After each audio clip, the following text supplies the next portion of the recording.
प्रणम्य परमात्मानं सिद्धं त्रैलोक्यवन्दितम्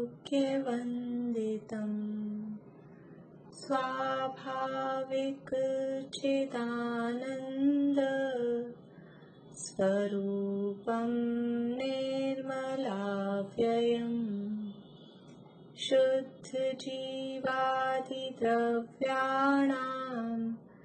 देशकं च जिनेश्वरम् द्रव्यसंग्रह सूत्राणां वृत्तिं वक्ष्ये समासतः जीवमजीवं दवम् जिणवरवसहेण जेणनेतिष्ठम् देविन्दविन्दवन्दम् वन्दे तं सर्वदा शिरसा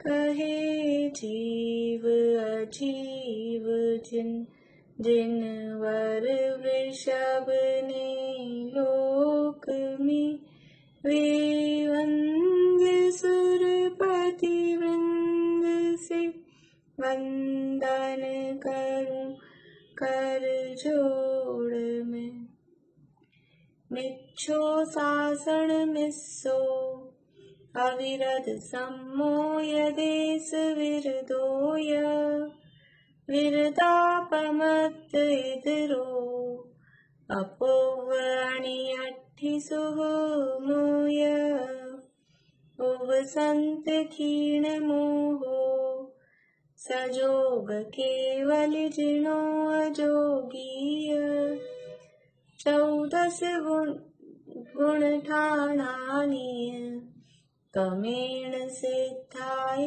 नादवा।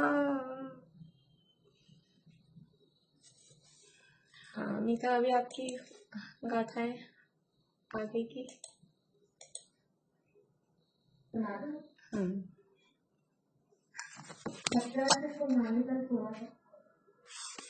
ठीक है। हाँ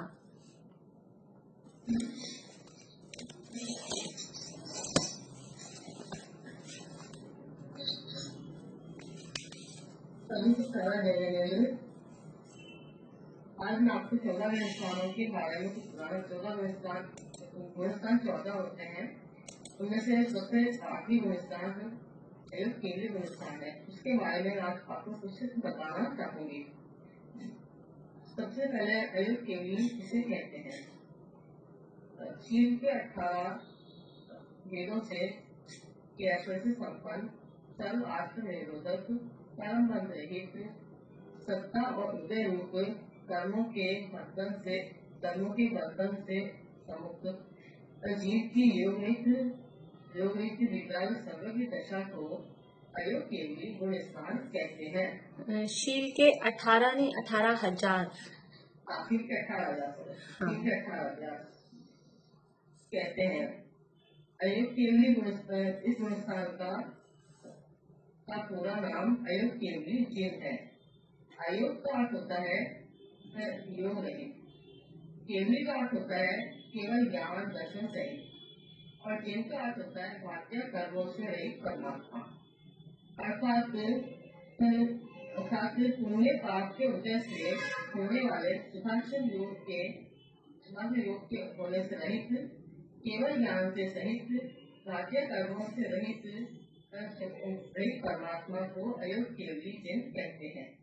अयोग केंद्रीय के अनेक नामों से भी अनेक और भी नाम है, जैसे अरहंत, अरुहंत और अरिहंत, और संयोगी, परमात्मा और अयोगी इत्यादि नामों से भी जाना। सहयोगी और अयोगी दोनों नहीं, सहयोग परमात्मा, सहयोग भी सकल परमात्मा के नाम से भी जाना जाता है। सम्यक इस गुणस्थान में साहित्य परमात्म रूप से साहित्य सम्यक की प्राप्ति होती है। चारित्र यथाकार चारित्र और साहित्य चारित्र की प्राप्त होता है। काल। इसका काल एक अंतर्मूलक है, अर्थात ए ई उ री ले 5 लघु अक्षरों के शब्दों के उच्चारण में जितना समय लगता है। इस गुणस्थान में उत्कृष्ट काल के भेद नहीं होते। गमनागमन 13वें गुणस्थान से प्रकृतियों का क्षय करके 12वें गुणस्थान से प्रकृतियों का क्षय करके 13वें गुणस्थान में 13वें गुणस्थान में आगमन होता है। उस गुणस्थान में और वहाँ पर केवल ज्ञान और नवलब्धियों की प्राप्ति हो जाती है। आप कौन सा गुणस्थान बता रहे हैं? गुणस्थान बता रही हूँ। तो फिर आप आगमन कहाँ किसका? 13वें गुणस्थान से 14वें गुणस्थान में आएगा ना। हाँ, तो आप तो अभी 13वें गुणस्थान में न केवल लब्धि और केवल ज्ञान की प्राप्ति के योग सहित रहते हैं और अंतर्मुहूर्त के अंदर योग होकर के और 14वें गुणस्थान में आगमन हो जाता है। अंतर्मूर्ति रहते हैं 13वें में। अच्छा, अंतर्मूर्ति बोला है मैंने? नहीं, वही मैं पूछ रही हूँ कि क्या 13वें में अंतर्मूर्ति ही रहेंगे? नहीं, इसमें उत्कर्ष काल तो 8 वर्ष और अंतर्मुहूर्त 1 पूर्व कोटि होता है और जघन्य काल का अंतर्मुहूर्त होता है। तो अभी तो अपने को 14वें गुणस्थान की बात करनी है, तो 13वें की मत लाइए, अभी 14वें की ही बात बताइए। वहाँ से योग विरोध करके 14वें गुणस्थान में आगमन हो जाता है। वहाँ से योग के लिए इस अवस्था में यहाँ पर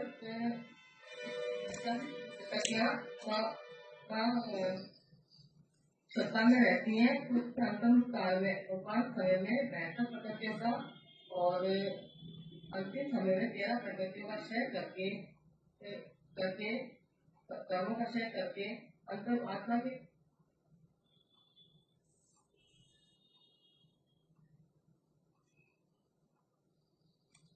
और मोक्ष की प्राप्ति हो जाती है।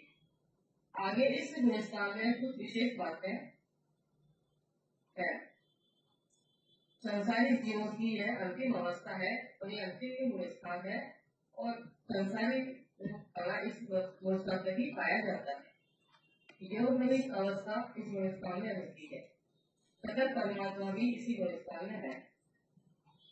इस गुणस्थान यह योग रहित होने से आश्रय ब्रह्म और क्रिया पर आश्रय नहीं करता। पूर्ण इस गुणस्थान में पूर्ण संपर्क और उत्कृष्ट निर्जरा होती है। मुनिराजों के 84 लाख उत्तर गुण और 18,000 शील के व्रत की पूर्णता भी इसी गुणस्थान में व्यक्त होती है। इस गुणस्थान में 85 प्रकृतियों का सत्ता में रहती है, जैसे 72 प्रकृतियां तो अंत समय में और 13 प्रकृतियां अंतिम समय में नाश हो जाती है। अयोगिक शब्द आदि दीपक है। 10 प्राणों में से एक वायु प्राण शेष रहता है और इस गुणस्थान में चौथा शुक्ल ज्ञान क्रिया निवृत्ति पाया जाता है। साहित्य की वास्तविकता अयोग केवली को ही होती है। इस गुणस्थान में के अंतिम समय में आत्मा के प्रदेश अकंपन होने से न्यून आकार के हो जाते हैं। सिद्ध अवस्था में आत्मा के प्रदेश नारियल के सूखे गोले के समान न्यून हो जाते हैं। 14वें गुणस्थान म्यूट हो गए, आप म्यूट हो गए हैं, अनम्यूट करिए। अयोग के ये अंतिम गुणस्थानों में से अयोग केवली ही ऐसा गुणस्थान है जिसका अंतर काल में यथार्थ ज्ञान की पूर्णता होती है। इतना कहते हैं अपनी वायु को नाम देते। बढ़िया है, अच्छा विषय है, लेकिन आप एक बार गमनागमन फिर से बताइए। गमनागमन की बात नहीं हुई पूरी। ये मेरे थोड़ा सा समझ में क्या आया था ये वाला? क्या समझ नहीं आया? गमन 14वें गुणस्थान से गमन कहाँ होता है और चौथे गुणस्थान में आगमन कहाँ से होता है, बस ये बात है। गमन और आगमन कैसे आप क्या पूछ रहे हैं? डिस्टरबेंस कहाँ से आ रहा है, आप क्या से? गमन और आगमन का क्या मतलब है? चौदहवें गुणस्थान से गमन, चौदहवें गुणस्थान से कहाँ जाते हैं, और आगमन मतलब चौदहवें गुणस्थान में कहाँ से आते हैं, ये दो बात बतानी है। 21वें गुणस्थान से 14वें गुणस्थान में आते हैं। इसको क्या बोलेंगे? ये आगमन। हाँ, और गमन कहाँ होगा 14वें गुणस्थान से?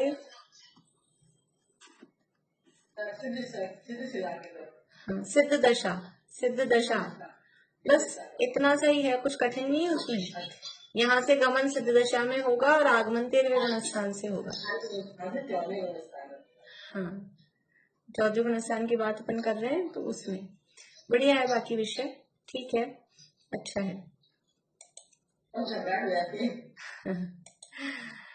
अच्छा विषय बताया आपने। चलिए, अपने जो विषय चल रहा है 37वीं गाथा के संबंध में,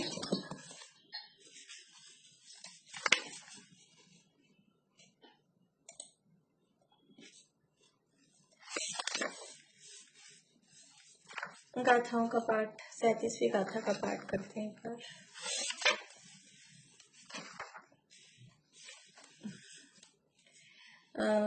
कोई बोलेंगे आगे 28 से लेके 37वीं गाथा तक? हाँ बोलिए। 28 से 37 तक। हाँ,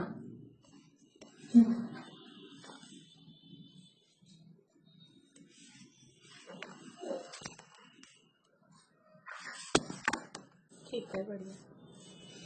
देखिए 37वीं गाथा की चर्चा अपनी चल रही है। हाँ जी। ये जो आप गाथा बोलते हैं ना, निक्षु शासन निस्सु, मेरी बुद्धि कभी मेरी सही बुद्धि नहीं है। ठीक है, बोलिए। है? हाँ। निक्षु शासन निस्सु अविरद सम्मोय देश विरतोय विरदापमत्तैदरो अपूर्व अनीयखिसु मोय उवसंत क्षीण मोमो सजोगी केवली जीव अजोगी 14 गुण ठाणानीय कम्मेन सिद्धाय नादव्वा। ठीक है, बस वो कमेंड में जोड़ नहीं लगाना है, कमेंड सिद्धा। ये जो अनियठी ये बोला नहीं जाता। अपूर्व अनियठी, अनियठी अनिव्यक्तिकरण है ना, अनियठी।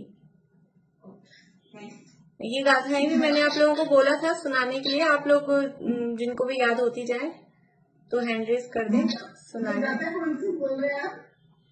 ये गाथा है अपनी किताब में 39 पेज पर, 39 ही था ना, 39 पेज पे दी हुई है बीच में ये गाथा है।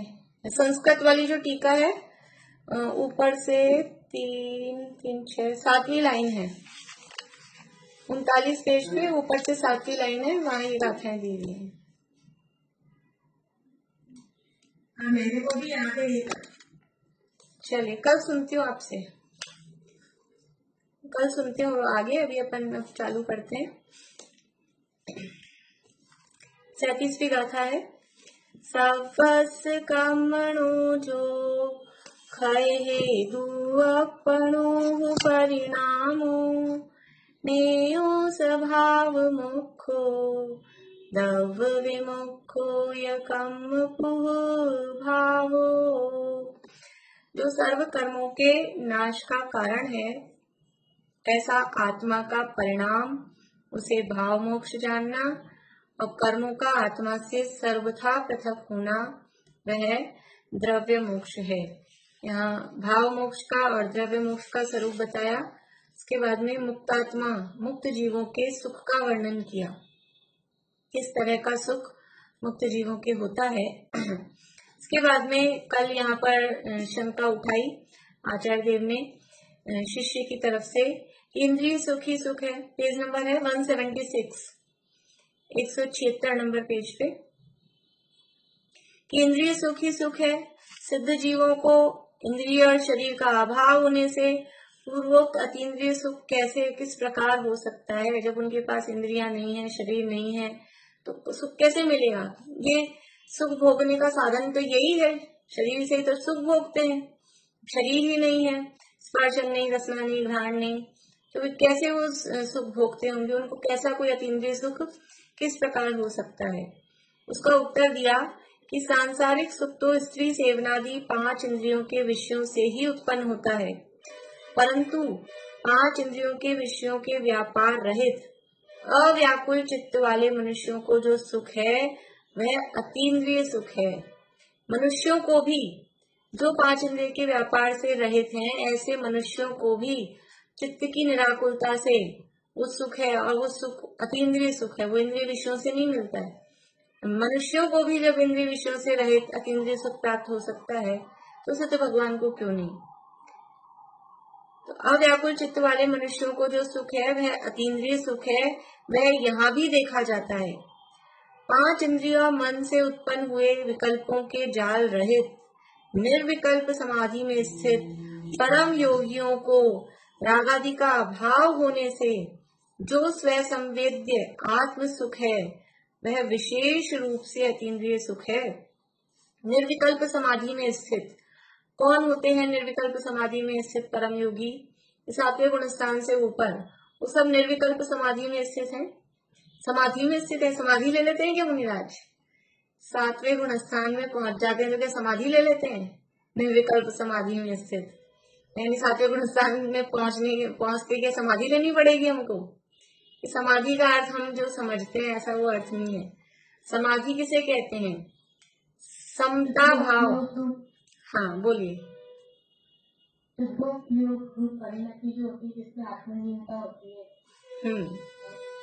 शुद्धोपयोग की जो दशा है वो निर्विकल्प दशा है। और समाधि का मतलब क्या होता है? समधि, समता भाव, धी यानी बुद्धि, समता भाव रूपी बुद्धि जहाँ पर है उसका नाम है समाधि। और उसके लिए क्या उदाहरण दिया जाता है कि कैसी समाधि है? अरिमित्र महल मसान कंचन कांच निंदन थुतिकरण अर्घावतारण असी प्रहारण में सदा समता धरण, ये है उनकी समाधि। समाधि का मतलब है समता भाव में स्थित रहना, उसका नाम है समाधि। अभी वो प्रकरण चल रहे हैं ना प्रवीण जी के, वनिता बोधनी शिविर चल रहा है कुछ, तो अभी एक दिन कोई प्रसंग था उसमें राजकुमारी दीदी बोल रही थी, तो राजकुमारी दीदी ने बताया समाधि किसे कहते हैं। अभी समाधि की बात है लेकिन वो प्रसंग आ गया तो मैं आप लोगों को बता रही थी, उनका अच्छा व्यू था। समाधि किसे कहते हैं? कि जो हमारी समाधि में सहायता करे वो समाधि है। शादी इस तरह के प्रसंग है उनके, वो जो शिविर चल रहा है लौकिक टाइप के प्रसंगों पे वो सब रख रहे हैं। तो विवाह के ऊपर था उस दिन कि किस तरह से वैवाहिक जीवन जीना चाहिए। आप लोगों को जब कभी टाइम हो तो वो सुन सकते हैं, ऐसे सुनने जैसे यद्यपि वो बड़े बड़े हैं लेक्चर्स, 1.5-2 घंटे तक के हैं, लेकिन जब कभी ऐसा टाइम हो तो वो सुन सकते हैं। अच्छी बातें हैं उसमें, मतलब लौकिक जीवन के हिसाब से भी अच्छी बातें हैं उसमें। तो जो हाँ प्रवीण जी के चैनल पे वो लंबे बहुत होते हैं, बस वही बात है, बड़े मतलब 11 बजे तक चलते हैं रात को 8:30 से शुरू हो जाते हैं। तो वो, लेकिन कभी जैसे भी टाइम हो ना तो जो उसमें बातें जो बता रहे हैं ना, भले ही ऐसा धार्मिक आध्यात्मिक ऐसी नहीं है, लेकिन लौकिक जीवन के हिसाब से भी किस तरह का आचरण कैसा करना चाहिए, बहुत सारे प्रश्नों के जवाब मिलते हैं मतलब उसमें। तो समाधि, हाँ, तो समाधि किसे कहा? कि जो हमारी समाधि में सहायक हो वो समाधि। और दूसरा अर्थ तो ऐसा करते ही है समाधि का कि समान जिनकी बुद्धियां हैं उसका भी भाव वही निकलेगा। समाधि किसे कहते हैं? कि जैसा हम सोचते हैं, जैसा हमारे विचार हैं वैसे ही आपके विचार हैं, तभी तो संबंध बनाते हैं। तो वो समान विचार जहाँ हो, बुद्धि यानी बुद्धि, समान बुद्धि जिनकी हो वो समाधि कहलाते हैं। और वो राजकुमारी जी ने थोड़ा अलग टाइप से किया कि जो हमारी समाधि में सहायक हो उसका नाम समाधि है। तो अभी तो क्या समाधि की बात नहीं, यहाँ तो अपने को समाधि की बात करनी है। निर्विकल्प समाधि में स्थित, निर्विकल्प शुद्धात्मानुभव की दशा, आत्मानुभव की जो दशा है वो निर्विकल्प है, विकल्पों से रहित है। और उस समय कैसा परिणाम है? समाधि रूप समता भाव, कि किसी भी विषय में राग द्वेष नहीं, इसीलिए उस समय वीतराग रूप दशा, समाधि कहो, वीतरागता कहो, समता भाव कहो, सब एक अर्थवाची है। वीतरागता और समाधि एक ही बात है। ये समाधि कब होती है? दादा तो जब भी बोलते हैं अभी समाधि पे, तो कि समाधि कब होती है? कि मरते मरते एंड टाइम पे होगी समाधि, कि समाधि में ही चल रहे हैं, समाधि में ही जीवन। ये पद्य भी है दादा के समाधि वाले, और बुक भी लिखी है उन्होंने। तो ये जीवन भर समता भाव रहना, ये जीवन भर समाधि है। और जिसके जीवन भर समता भाव रहेगा तभी मरते मरते भी समता भाव होगा। और जीवन भर बहुत राग द्वेष रहे, समता भाव रहा ही नहीं, तो अंत में कैसे होगा? इसलिए समाधि किसी पर्टिकुलर टाइम का नाम नहीं है। समाधि शब्द के साथ सुनते ही मरण हमको लग जाता है कि समाधि का मतलब मरना, ऐसा अर्थ नहीं है। समता भाव का नाम समाधि है। समता भाव में स्थित होना, साम्य, उसका नाम समाधि है। और ये निर्विकल्प समाधि की प्रतिज्ञा लेते हैं मुनि दीक्षा लेते समय कि हम समाधि में स्थित हो रहे हैं। तो समाधि में दीक्षा ले रहे हैं, इसका मतलब मर रहे हैं क्या? कि नहीं, वो समता भाव को धारण करते हैं। तो जो ये निर्विकल्प समाधि में स्थित परम योगी हैं, उनको रागादि का अभाव है, क्योंकि समता भाव है, रागादि का अभाव है। तो उस रागादि का अभाव होने से जो स्व संवेद्य आत्म सुख है, वह विशेष रूप से अतीन्द्रिय सुख है। जो निर्विकल्प समाधि में स्थित योगी हैं, उनको रागादि का अभाव है, और रागादि का अभाव होने से ही सुख उत्पन्न होता है। और वो सुख कैसा है? वो 5 इंद्रिय के विषयोजन्य नहीं है, स्व संवेद्य, अपनी आत्मा के संवेदन से। स्व यानी मैं यानी कौन? कि मैं स्पर्श रसगंध वर्ण रूप में नहीं हूँ, शरीर रूप में नहीं हूँ। मैं मतलब मैं आत्मा। तो अपनी आत्मा के संवेदन से जो उत्पन्न हुआ ऐसा आत्म सुख, वह विशेष रूप से अतीन्द्रिय सुख है। और ऐसा ये अतीन्द्रिय, बिना इंद्रियों के विषयों से रहित, इंद्रियों से रहित, ऐसा वो सुख मुनिराजों को यहाँ पर अभी ही वो प्राप्त होता है। लेकिन कब होता है? कि जो निर्विकल्प समाधि में स्थित हैं। वीतरागता के माध्यम से, राग का अभाव होने से सुख उत्पन्न होता है। राग है वो दुख है, जैसे इच्छा है वो दुख है, इच्छा मतलब राग, और राग का अभाव उसी का नाम सुख है। मोह ही दुख है, मोह राग द्वेष वही दुख है, और इस मोह राग द्वेष का अभाव हुआ उसी का नाम सुख है। तो जितना जितना ये मुनिराजों को मोह राग द्वेष का अभाव होता है, उतना उतना उनको आत्म सुख उत्पन्न होता है। और जो भाव कर्म, द्रव्य कर्म, नो कर्म रहित आत्मा के सर्व प्रदेशों में आह्लाद रूप ऐसे एक पारमार्थिक परमानंद परिणत मुक्त जीवों को जो अतीन्द्रिय सुख है, वह अत्यंत विशेष रूप से अतीन्द्रिय सुख जानना। देखो ऊपर भी क्या लिखा है? जो परम योगी हैं, निर्विकल्प समाधि में स्थित परम योगी, उनको विशेष रूप से अतीन्द्रिय सुख है। उनको जो स्व संवेद्य आत्म सुख है, वह विशेष रूप से अतीन्द्रिय सुख है मुनिराजों को जो है। और जो भाव कर्म द्रव्य कर्म लोकम से रहित तथा मुक्त जीव हैं, जो मुक्त जीव हैं, उन मुक्त जीवों को अतीन्द्रिय सुख है, वह अत्यंत विशेष रूप से अतीन्द्रिय सुख है। मुनिराजों को भी अतीन्द्रिय सुख है, सिद्धों को भी अतीन्द्रिय सुख है, और मुनिराजों को अतीन्द्रिय सुख है, वो सामान्य नहीं लिखा, वो भी विशेष अतीन्द्रिय सुख है। लेकिन सिद्धों को जो अतीन्द्रिय सुख है वो और भी अत्यंत विशेष। तो जो मुनिराजों को विशेष अतीन्द्रिय सुख है, तो सामान्य अतीन्द्रिय सुख किसी को होता है क्या? विशेष लिखा तो फिर सामान्य भी होता होगा ना, कि होता है ना, उनसे पहले पंचम गुण स्थान वर्ती है, उनसे पहले चौथे गुण स्थान वर्ती है, उनको जो है तो उनको समझ लीजिए उस अतीन्द्रिय सुख की कणिका है।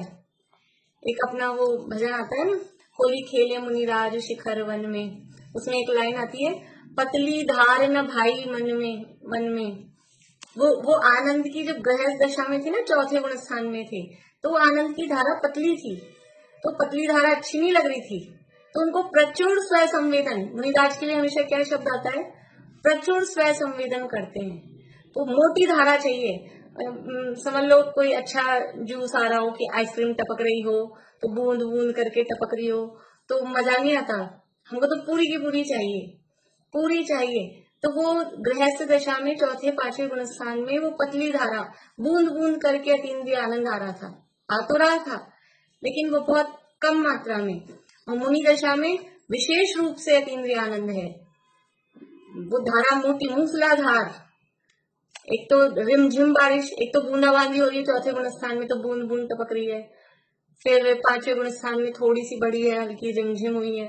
और मुनि दशा में मूसलाधार वर्षा है, मूसलाधार वर्षा है, तो वो विशेष रूप से अतीन्द्रिय सुख है। और जब सिद्ध दशा प्रकट हो गई, समस्त रूप से सभी प्रकार के कर्मों से रहित हो गए, तो वो अत्यंत विशेष रूप से, वो तो समझ लीजिए सुख का समुद्र ही हो गया, वर्षा की जरूरत ही नहीं है, वो पूरा समुद्र ही वहां पर प्रकट हो गया। तो भाव कर्म, जो भाव कर्म, द्रव्य कर्म, नो कर्म रहित आत्मा के सर्व प्रदेशों में आह्लाद रूप, ये जो अतीन्द्रिय आनंद आता है वो कहाँ पर आता होगा? अतीन्द्रिय आनंद आता है तो वो यहाँ आता है कि यहाँ आता है कि हाथ में आता है कि पैर में आता है? कहाँ आता है? कि सर्व प्रदेशों में।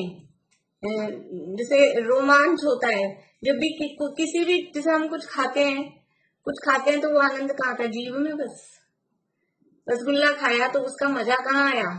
अकेला जीभ में, कि वो पूरा आत्मा ही उसको फील, मतलब सब जगह ही फील करते हैं ना। वो सुई चुभाई, तो सुई चुभाई तो उसका दर्द बस यही फील हुआ कि पूरे बॉडी में एकदम से झंझनाहट हो जाती है, पूरी बॉडी में ही होती है। ऐसे ही जो आत्मा का आनंद आया तो सर्व प्रदेशों में आला, सब आत्मा के संपूर्ण प्रदेश ऐसे रोमांचित हो जाते हैं, आनंद से भर जाते हैं। भाव कर्म, द्रव्य कर्म, नो कर्म रहित आत्मा के सर्व प्रदेशों में आह्लाद रूप ऐसे एक पारमार्थिक परमानंद परिणत मुक्त जीवों को जो अतीन्द्रिय सुख है, वह अत्यंत विशेष रूप से अतीन्द्रिय सुख जानना। वो कैसा है? पारमार्थिक है, पारमार्थिक मतलब वास्तविक, सच्चा। और परम आनंद परिणत, वो ऐसा परमानंद रूप मुक्त जीव है, उनको जो ये अतीन्द्रिय सुख है वो विशेष रूप से अतीन्द्रिय सुख जानना। जो मुक्त जीव है वो सुख, वो स्वयं इस पारमार्थिक परमानंद रूप से परिणत हुए हैं। मुक्त जीव, मुक्त जीवों को ये सुख प्रकट हुआ है ऐसा कहने में भेद है। सिद्धों को ये अतीन्द्रिय आनंद, ये अतीन्द्रिय सुख प्रकट हुआ। वो सिद्ध जीव, वो द्रव्य, वो स्वयं उस पारमार्थिक परमानंद रूप से परिणमित हुए हैं, क्योंकि वो सुख की दशा, वो दशा कहाँ प्रकट हुई? कि जो सिद्ध भगवान है, यद्यपि सिद्ध भगवान वो पर्याय का नाम है सिद्ध दशा, लेकिन वो जो द्रव्य है, जो द्रव्य सिद्ध रूप हुआ है, जो जीव सिद्ध रूप हुआ है, तो वो जीव ही परम आनंद रूप परिणमित हुआ है। आनंद कहीं अलग था, वो जीव में आया, ऐसा नहीं। वो पारमार्थिक परमानंद परिणत मुक्त जीव, वो जीव ही ऐसे आनंद रूप से परिणमित हुए हैं। अभी संसार अवस्था में जीव ही दुखी हो रहा है। देखो, यद्यपि जैसे जो निश्चयवासी की बात चल रही है ना अपने मोक्षांत प्रकाशक में, कि यद्यपि स्वभाव से, द्रव्य दृष्टि से जीव सदा सुख स्वभावी है, मुक्त स्वरूप है, सिद्ध समान है, वो बात है। और कहते हैं ये जो दुखी अवस्था है, जो अशुद्धता है, वो पर्याय में है, ऐसा अपन कहते हैं। लेकिन वास्तव में ये पर्याय द्रव्य से अलग नहीं है। ये अभी जो अशुद्ध अवस्था है, तो ये द्रव्य ही पूरा का पूरा अशुद्ध हुआ है। जैसे नयों की तरफ से अपन कहते हैं ना, अशुद्धता से सहित द्रव्य को देखना और शुद्धता से सहित द्रव्य को देखना। देखेंगे किसको? द्रव्य को ही देखेंगे, तो पर्याय को नहीं। वो द्रव्य ही पूरा का पूरा अशुद्ध दिखाई देता है और द्रव्य ही पूरा का पूरा शुद्ध दिखाई देता है। सोने की चूड़ी, सोने की चूड़ी कहा तो सोना क्या है उसमें से? द्रव्य। और चूड़ी क्या है? वो पर्याय। उदाहरण में ऐसा ही लेते हैं अपन, सोना वो द्रव्य है, चूड़ी है वो पर्याय है। तो जो चूड़ी अलग है और सोना अलग है, ऐसा है क्या कि वो सोना ही चूड़ी रूप परिणमित हुआ है? सोना ही तो चूड़ी रूप परिणमित हुआ है, द्रव्य से उसकी पर्याय अलग नहीं होती। अभी सोने की चूड़ी की जगह सोने की चैन बन गई, तो सोना अलग रहा क्या? यद्यपि सोना सोना रहा, इस अपेक्षा से कहते हैं कि द्रव्य तो द्रव्य रहा। सोना बदल के पीतल नहीं हुआ, चांदी नहीं हुआ, तांबा नहीं हुआ, सोना सोना रहा, इस अपेक्षा से द्रव्य द्रव्य रहा, ऐसा कहा जाता है। लेकिन वो सोने की चूड़ी थी, वो अब सोने की चैन बन गई, तो वो सोना ही चूड़ी रूप था और वो सोना ही चैन रूप हुआ। यानी द्रव्य ही पूरी की पूरी पर्याय रूप होता है। ऐसे ही अब ये संसारी जीव था और ये संसारी दुखी जीव था और ये दुखी जीव मुक्त जीव रूप हुआ, ये परम आनंद रूप दशा हुई। तो ये जीव ही, ये द्रव्य ही पारमार्थिक परमानंद रूप परिणमित हुआ। समझ में आ रही बात? यहाँ द्रव्य को पर्याय से अभेद करके कथन किया।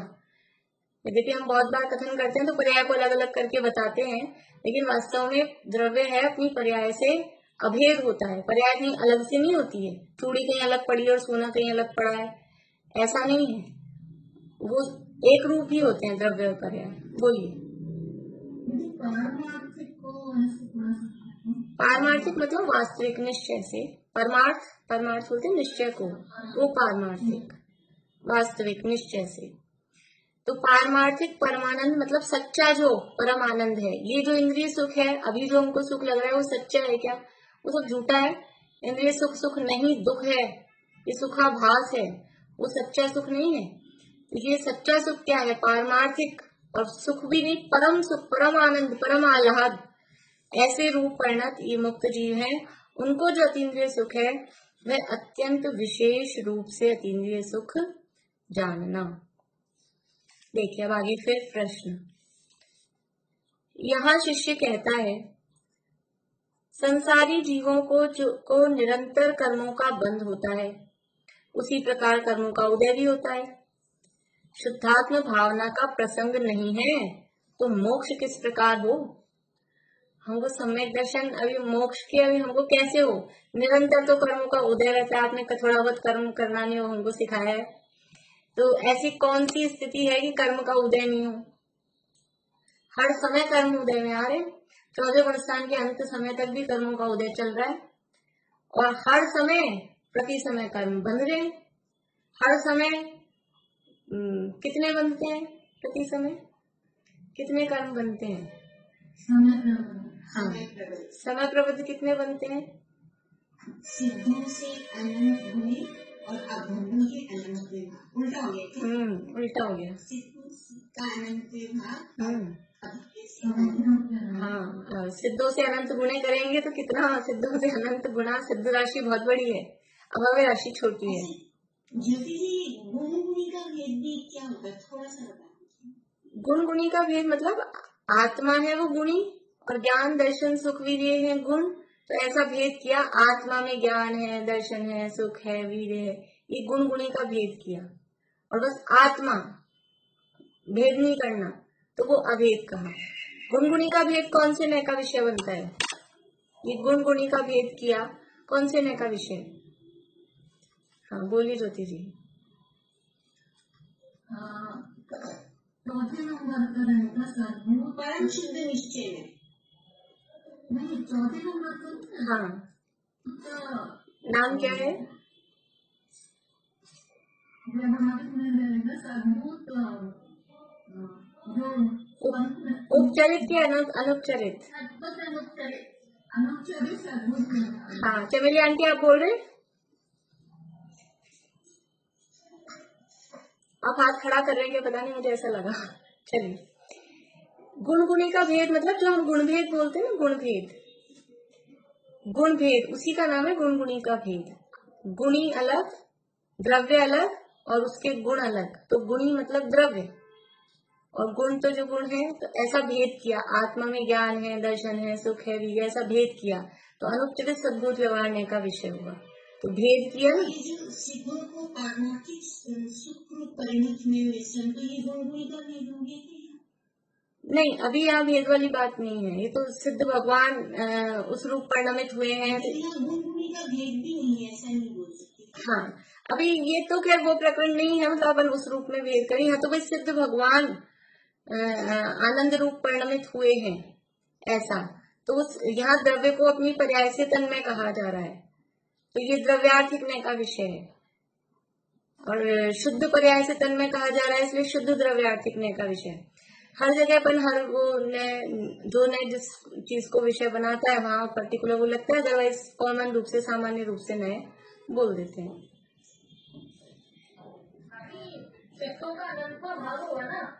हाँ हाँ, अनंतवा भाग, सिद्धों का अनंतवा भाग और अभव्यों से अनंत गुणा, हर समय उतने कर्म आते हैं। तो यह प्रश्न है कि संसारी जीवों को निरंतर कर्मों का बंध होता है, उसी प्रकार कर्मों का उदय भी होता है। हर समय कर्मों का उदय चल रहा है, हर समय कर्मों का बंध हो रहा है, तो शुद्धात्म भावना का प्रसंग कहाँ है? हमको फुर्सत कहाँ लेने दे रहे हैं कर्म? भाई कर्म हमको रास्ता दे तो हम आत्मा का अनुभव कर सके ना। हर समय तो मिथ्यात्व का उदय चल रहा है और हर समय मिथ्यात्व बन रहा है। अभी तो अपन सम्यक दर्शन की बात करो, मुक्ति की तो छोड़ो। सम्यक दर्शन की प्राप्ति में बाधक कर्म, सम्यक दर्शन के विरोधी कर्म कौन से हैं? कौन से हैं वो विरोधी कर्म सम्यक दर्शन के विरोधी? हाँ, रुकिए, बोलिए वर्षा भाभी। दर्शन मोहनी और चारित मोहनी ऐसा नहीं। हाँ सरोज भाभी बोलिए। मिथ्या, अकेली अनंतानुबंधी,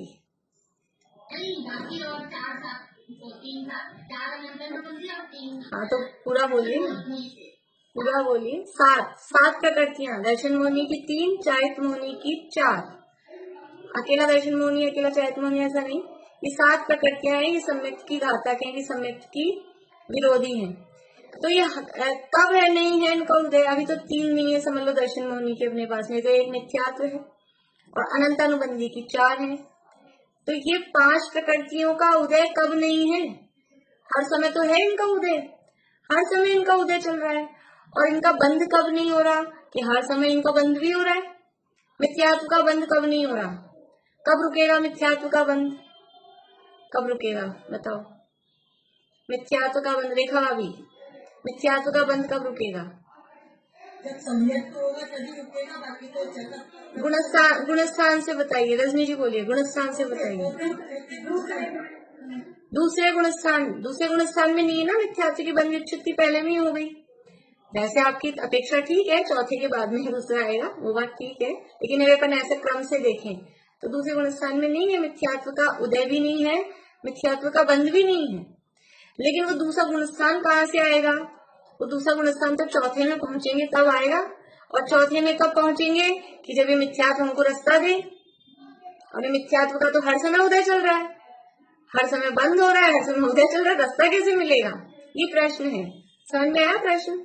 ये इस तरह का प्रश्न है कि हमारे पास में एक अलमारी है और उस अलमारी का ताला बंद है और उस ताले की चाबी उसी अलमारी में पैक है। अब बताओ कैसे खोलेंगे? ये मिथ्यात्व का उदय, हर मिथ्यात्व जाएगा तो सम्यक प्रकट होगा और ये तोड़ना पड़ेगा, बिल्कुल तोड़ना पड़ेगा। जिस ताले की चाबी उसी संदूक में, उसी में बंद है, उसी अलमारी में बंद है, तो क्या करना पड़ेगा? उस ताले को तोड़ना पड़ेगा। तो ये मिथ्यात्व रूपी ताला लगा है, अब इसकी चाबी है सम्यक, और वो चाबी तो तभी मिलेगी जब ये मिथ्यात्व टूटेगा, ये मिथ्यात्व रास्ता देगा। तो ऐसे तो रास्ता देगा नहीं, सीधे तरीके से तो खुलेगा नहीं, इसको तो तोड़ना पड़ता है। देखिए यहाँ प्रश्न इसी तरह का है, जो जवाब आचार्य देव किस तरह से दे रहे हैं वो देखते हैं। प्रश्न फिर से पढ़ते हैं। संसारी जीवों को निरंतर कर्मों का बंध होता है, उसी प्रकार कर्मों का उदय भी होता है। शुद्धात्म भावना का प्रसंग नहीं है, तो मोक्ष किस प्रकार हो? यहाँ तो शुद्धात्मा की भावना सम्यक दर्शन की ही मुश्किल पड़ रही है, आप मोक्ष की बात कर रहे हो, मोक्ष कैसे होगा? उसका उत्तर, जिस प्रकार कोई बुद्धिमान मनुष्य शत्रु की निर्बल अवस्था देखकर विचार करता है कि यह मेरा मारने का अवसर है, तत्पश्चात पुरुषार्थ करके शत्रु को नष्ट करता है, उसी प्रकार कर्मों की भी एक रूप अवस्था नहीं रहती। देखो, यद्यपि कर्मों का उदय हर समय हो है, कर्मों का बंध भी हर समय है, लेकिन वो जो उनकी उदय रूप अवस्था है वो हर समय एक सी नहीं है। हर समय एक सा उदय नहीं रहता है, हर समय एक सी तीव्रता, एक सा अनुभाव, वो हर समय एक सा नहीं रहता। तो जैसे किसी को किसी शत्रु को नष्ट करना हो तो कब वार करते हैं कि जब उसकी कमजोर अवस्था दिखती है ना, कमजोरी दिखती है, अभी इस समय अटैक करो तो अपन जीत जाएंगे। तो ये कर्मों पर किस समय अटैक करें, कर्मों पे अटैक तो करना पड़ेगा। यहाँ समझ लीजिए कि हमें मुक्त होना है संसार रूपी जेल से, तो क्या करना है कि कर्मों पर ये चौकीदार बैठे हैं, इन पे अटैक तो करना पड़ेगा। कब करें अटैक? कि जब इनकी कमजोर अवस्था दिखे, जब इनकी स्थिति अनुभाग हल्के दिखें। कैसे दिखेंगे हमको? ये पता लगता है कि किस समय कर्म का होगी हमारी उस समय। हाँ, तब हम अपनी और स्वभाव की ओर दृष्टि करेंगे तो मिथ्या तो रुकनी नहीं है। हाँ, तो ये जब कर्मों का जो स्थिति अनुभाग है, हमको कैसे पता लगते हैं कि इनकी हमको समझ में आता है कि अभी कर्मों का प्रबल उदय है। हम प्रयास करते हैं तो भी हमारा काम नहीं बन रहा है, इसका मतलब कर्म का उदय तीव्र है। और हम प्रयास करते हैं, हमारा काम बन जाता है। तो ये प्रयास कब करना कि कर्म का उदय जब मंद दिखे तब वो प्रयास करना, तब वो चोट मारना। देखो जैसे कि अपना डब्बा बंद हो जाता है ना टाइट, फिर वो ऐसे ऐसे अपन खोलते हैं तो खुलता नहीं है, बिल्कुल अच्छे से दब दब के वो पैक हो गया। तो कहाँ से खोलें अपन उसको? कि थोड़ी बहुत भी जहाँ जगह दिखे ना, पहले तो इधर ठोकते हैं उसको, लेकिन फिर उसमें थोड़ी सी जगह जहाँ दिखे, जिस जगह से वो ढीला दिख रहा है, या ऐसा हो कोई कि कुछ डब्बे ऐसे होते हैं उसमें एक जगह बनी रहती है, लंच बॉक्स वगैरह होते हैं ना, तो एक छोटा सा वो बना होता है, उस जगह से आपको खोलना है। आप इधर उधर से कहीं से भी खोलते रहो तो खुलता नहीं है। और वो जगह अपने को दिख जाए कि यहाँ ये गैप है, तो वो गैप से खोलेंगे तो तुरंत खुल जाता है। तो कर्मों में भी ऐसी जगह हमको ढूंढनी है। कैसे मिलेगी? कि ये हमको समझ में आता है। जैसे अभी आंटी ने कहा कि हमारे जैसे कषाय मंद है परिणामों में, ये अभी कर्मों के उदय मंद है। हमें जिनवाणी की बात सुनने को मिल रही है और सुन रहे हैं और रुच रही है, इससे एलर्जी नहीं हो रही। ये बातें हमको नहीं सुननी, ये क्या बात लेके बैठ गए, ऐसे एलर्जी नहीं हो रही है, ये बात हमको अच्छी लग रही है। तो कर्मों के उदय मंद है। जैसे कि मारीची की अवस्था में उसके कर्मों के मिथ्यात्व के उदय तीव्र थे, तीव्र अनुभाग, तो उसको वो बात सुहाई नहीं, रुचि नहीं वो बात। और शेर की अवस्था में वो कर्मों के उदय मंद थे, मांस खाते खाते भी। तो वो सामने वो मुनिराज खड़े हैं, सामने शिकार खड़ा है शेर के सामने, और उसका शिकार पड़ाओ और कोई आगे उपदेश दे रहा है और वो सुन रहा है। ये क्या बता रहा है कि अभी इसके कर्मों के अनुभाग मंद हो गए। तो उस समय उसने, इसीलिए वो मुनिराज उसी समय उसको उपदेश देने आए। ऐसा उनको दिव्य ध्वनि में पता लगा कि वो शेर का जीव 24वां तीर्थंकर होगा और अभी इसका टाइम आ गया है सम्यक्त होने का। तो उनको भाव आ गया, वो उतर के आ गया आकाश से। तो ऐसी स्थिति में वो कर्मों के उदय मंद थे, उसने चोट मारी, काम हो गया। तो जैसे कोई बुद्धिमान मनुष्य शत्रु की निर्बल अवस्था देखकर विचार करता है कि यह मेरा मारने का अवसर है। टोडरमल जी सामने इसके लिए नदी के प्रवाह का उदाहरण दिया है। कोई मनुष्य नदी के प्रवाह में बह गया तो हाथ पांव मारता रहे, अगर वो फ्लो तेज है ना पानी का बहाव, तो वो हाथ पांव मारना काम नहीं देता है। तो फिर क्या करे? अब हाथ पांव मारना छोड़ दे कि नहीं, वेट करे। किसका वेट करे? कि कभी ना कभी फ्लो मंद पड़ेगा, स्लो होगा, प्रवाह धीमा होगा। तो जब वो नदी का प्रवाह धीमा हो और तब वो पुरुषार्थ करे तो वो किनारे पे आ सकता है। लेकिन वो सोचे जैसे तेज प्रवाह में भी हाथ पांव नहीं मार रहा था, कुछ नहीं हुआ, और अब धीमा प्रवाह हुआ और फिर भी वो भी धीमा ही वही रहा, उसने हाथ पांव भी नहीं मारे, तो फिर क्या होगा? फिर आगे जाएगा और तेज प्रवाह में जाके समुद्र में मिल जाएगा, फिर तो निकलना मुश्किल है। इसलिए ये अभी मनुष्य दशा है, इसमें अभी कर्मों के सब प्रकार से उदय मंद है हमारे लिए तो किसी भी प्रकार के तीव्र उदय नहीं है हमारे। कोई ऐसी बड़ी भारी प्रतिकूलताएं, बड़ी भारी बुरी परिस्थितियां किसी के भी साथ नहीं है। अब ऐसे तो संसार में सुख तो किसी को भी नहीं है, सबकी अपनी अपनी समस्याएं हैं, लेकिन फिर भी हम दृष्टि डालें तो हमारे कर्मों के उदय अत्यंत मंद हैं, और इसमें अगर हमने हाथ पांव नहीं चलाया तो वो समुद्र में जाके मिल जाएंगे। समुद्र मतलब निगोद दशा में पहुंच जाएंगे। फिर वहां कहाँ हाथ पांव चलेंगे, वहां कुछ नहीं है, वहां तो फिर भाग्य से जो कुछ होना है वो होगा।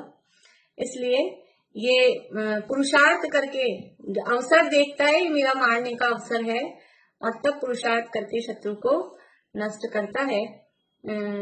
अभी यहीं रोकते हैं अपन, आगे इसमें 5 लब्धियों की बात आई है और अपन करेंगे थोड़ी बहुत चर्चा। अभी आप लोगों ने सुने होंगे, मैंने संजीव जी के वो भेजे थे 5 लब्धियों वाले। अभी भी जिन्होंने नहीं सुने हो तो वो सुनना स्टार्ट कर दें, मैंने अभी 5-7 दिन पहले ही वो ग्रुप में सारे डाले थे, क्योंकि अपने इसमें 5 लब्धि का प्रकरण आ रहा है अगला ही, तो आसानी रहेगी समझने में। अभी यही पूरा करते हैं। जय जिनेंद्र।